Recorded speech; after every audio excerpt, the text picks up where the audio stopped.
Hello, my friends. Welcome back to another episode of the Find Your Way podcast with Dusty. It has been a busy week with winter and the weather. I think we just got out of 2 back-to-back days of single-digit weather here. The story of running in the morning wasn't really present. It's just been kind of chaotic. So wanted to check in, and hopefully you're doing well on your journey, making progress. Just dropped a video today about chapter 17 of my practical weight loss guide about social situations and different phrases that you could practice using, especially when you're on the weight loss journey. It's such a polarizing moment where someone sees you eating a certain way and they're like having to comment about it. And so hopefully there are some taglines, there are some go-to phrases that you can use in order to overcome and make those conversations as smooth as possible, because they can get very, very awkward. I was just realizing, just random thought that came to my mind as far as our instinctive nature to, I think about what we've seen over the past 2 to 3 years. Talking about, there are so many track and field records being broken. There are so many, just things happening where it's like, man, that's never been done, or we haven't seen that before. And I feel like when the pandemic came and we all got shut in and nobody moved, it was like this, really, it was a binding that was going on. Like, there was such a binding of not being able to do things that when we finally got the chance to do something, it was like this overexertion of doing something. And I think that's what we're seeing today, and that we're seeing so much of individuals that were cooped up and cut off finally getting into the groove. Usually what I've realized is that usually 3 years into moving somewhere, getting into a new job, 3 years is usually the sweet spot where you're finally like, all right, I'm well versed in this. I'm moving towards not an expert, but you're really comfortable. I remember different positions that I had, places that I've moved, things that I've done. It's taken about 3 years to really kind of get comfortable. I mean, really, I've talked about it's at least 2.5 years for the weight loss journey. Really, this kind of aligns with that 3-year time frame that I'm talking about. So I say that because the instinctive nature to, when you want to go on a diet and lose weight, restrict, let loose, restrict, let loose, restrict, let loose. I just want to start off by saying you're not alone in that feeling, because it's this whole different way of life to prioritize your health and to do things that you're just not used to doing. There are foods that you're used to buying. There are places in the grocery store where you're used to going. And when this change and this just moment where I want to lose weight happens, it's like starting a new job. It's like starting a new job. Imagine the job that you do now, and you've been in it for a few years, and you would say you're good. Say if you're in the medical field, my friends in the medical field. I mean, just imagine you getting thrown in the first 6 weeks of you learning about what you know now and being thrown into what you've got now. Like, what? Or starting a new job and expecting to know it all and just be well versed at that new job. Sure, you landed the job through the interview and you may know some things, but there's so many different dynamics of a new job that we've got to learn, a new process that you've got to learn, that you can't expect to be an expert. And I just see that so much with the journey of folks are now about 3 to 4 years out from that restriction, that binding of COVID. And we now see just such a escalation, I would say, progression in people's athletic abilities. I made a joke of a video where somebody that I follow in Nashville, he talked about doing a 340-mile race. And I'm just like, what? I was already struggling with the 100-miler. Like, we've got 340 now? It's the cause and effect. it's the reap what you sow. Like, it's the yin and the yang. It's like this and that. This is, so many people were bound up for so many months, a year, up to 2 years, depending on your situation and where you lived. And now there's this unbinding, there's this release, and we're seeing such athletic performance from it that it is natural. The way of the world, the way of how things have just, how we process things as like humans, to go extreme and to scale back. Go extreme, scale back. I mean, I think about, honestly, if I could just relate this to church. For those that don't attend church regularly and say, oh, no, I need to get to church. It's like there's this consistency. There's this prioritization where, hey, I want to go to church. I'm going to go. And there's a couple of weeks, and then it's kind of just a tapering off of, you're just not used to it. It's just not what you're typically doing. And so because of that, it's easy to fall out of the routine of going. It's not your typical comfortable process. We could talk about church. We could talk about athletic performance. We could talk about losing weight. Anything. There's just like binding, restriction, white knuckle, gotta do, and then there's this release, and it's just this constant back and forth. And I feel like there's just a moment of empathy that needs to just settle in, that you're not alone. It's not weird for you to experience this. It's not like I'm going through something no one else knows or understands. Like, no, I understand it, especially. Recently I've talked about wanting to prioritize getting into a new system of things so that I could drop weight, so that I could potentially run faster. And I'm experiencing the same things. I mean, I am the person that sees these videos that says, oh, well, I've prioritized or I haven't eaten as much and I'm still not losing weight. And then their immediate response is like, no, well, you're obviously lying and you're not. Like, I have been diligent in counting exactly what I'm taking in. There's no secret sauce. There's no this, there's no that, there's no fluff. I'm the one who sits on these calls and coaches through accountability coaching through this process that I'm going through. And there are weeks at a time where I am at exactly where I'm supposed to, and there's nothing crazy, and the scale doesn't move. And so all these folks are like, well, it's calorie in, calorie out. I absolutely believe calorie in, calorie out. Like, if you're at a calorie deficit, you're going to lose weight. But there are other factors. And I think something that many talk about and many have an opinion on that haven't been morbidly obese is hormone fluctuations. Like, to know that ghrelin, the hunger hormone, and then leptin, the satiation hormone. So when you have out of control cravings, your brain triggers ghrelin, which triggers hunger, and you're hungry. And then there's the leptin hormone where you feel full. So if we talk about hormone fluctuations, absolutely, we could talk about calorie in, calorie out, but we have to consider the caveat to all of it, which is hormones. We have to, you can't just ignore like PCOS.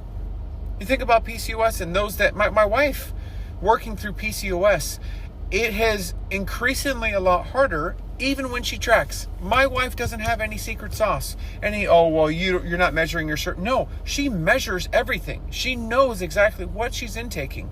Yet things don't move on the scale. Well, it's calorie in, calorie out. It is, absolutely. And the basis and foundation of losing weight, but there has to be a little bit of a grace area. And I've experienced that myself in the past, January 17th? It's now February 21st. I've been on this thing for a month, and I've dropped, I set up my calories to lose 2 pounds a week. I'm down 2 pounds this month. I'm by the book. Nothing crazy. No splurge binge Saturday. No wild moment of eating Sunday. No, by the book, counting exactly what it is, reading the label, taking the time. If you notice my Instagram stories, I'm sharing how many calories are in a particular meal, yet things aren't happening. There are obviously fluctuations going on. I've got swelling because of my surgery. I still get swelling. I still have this numbness, tingling when I do jump ropes. So I'm retaining water. Obviously, there are factors in there, but it just can't. It's spoken of so much how black and white calorie in, calorie out is. And it is very much a energy in, energy out. If you use more energy than you're taking in, obviously you're going to lose weight. And there's been so many success stories of that. I do think that there has to be a consideration and an understanding of hormones. There has to be. Hormones, I think about PCOS, I think about all these different fluctuations that all of our bodies experience, and how you go on such a restriction, like I started off talking about, we have all experienced the pandemic to where everything shut down, and then all of a sudden everything was not shut down, and all of a sudden we see this big kind of like reaction of doing more, and like you're pent up, and so you're having this big release. It's like the same thing, I believe, really happens with that pent up, I'm just going to white knuckle this journey, I'm just going to lose weight, I'm just going to do what I can in these 9 months and just kill it with this weight loss. Just absolutely just kill it. And then realizing that